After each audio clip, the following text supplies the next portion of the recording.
there are 7.3 billion people in the world. Roughly half of these people are women. It is believed that 59% of these women will have experienced some kind of violence during their life. Anywhere from 10 to 15% of these women have experienced violence in the past 12 months. This violence came from spouses, family members, or warring people. But it was and will not be limited only to physical abuse. 1 in 4 women will be the victim of rape or contemplated rape in their lifetime. 22% of those victims will be under the age of 12. An estimated 1 million children, most of which are girls, are forced to enter the sex trade. And as of 2005, 95% of women in less developed countries were subjected to genital mutilation. Violence against women happens in every country. Many of these women won't or can't come forward. They are not equal simply because they are women. And being born a woman can be fatal. 60 million girls are missing in the world due to sex-selective abortions, infanticide, and neglect. But women around the world are neglected every day by being denied education. There are roughly 774 million illiterate adults in the world, roughly 2/3 of which are women and have been for the past 20 years. And out of the 72 million children who are not attending elementary school, 54% of them are girls. In less developed regions, 45% of women will not complete a secondary education.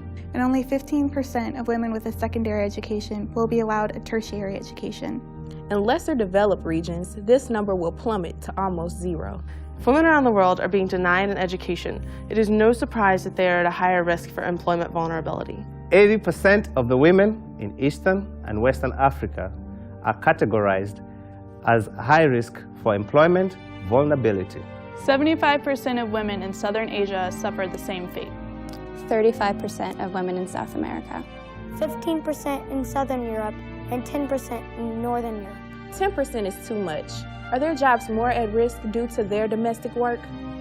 On average, women spend twice as many hours as men doing domestic work in the home.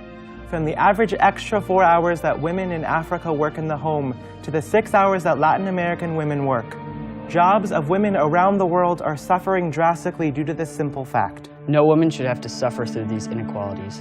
Improving the lives of women improves the quality of life for everyone. Gender equality raises the cause of child survival, societal development, and alleviate poverty throughout the world. A stance taken for women's rights Is a stance taken for humans' rights. The United Nations Millennium Project aims for gender equality and empowered women by 2015. If these goals are achieved, child mortality, maternal health, Educational needs, And poverty can all be improved drastically. What you've seen are the most recent statistics. they are numbers representing real women who've suffered through real injustice. But numbers can change. in 10 years, will so many women still be suffering? Or will the global community set their sights on improving women's and therefore humans' rights? And you can help stop this injustice. And by seeing this, by sitting where you are, By feeling what you feel. You've already taken the first step.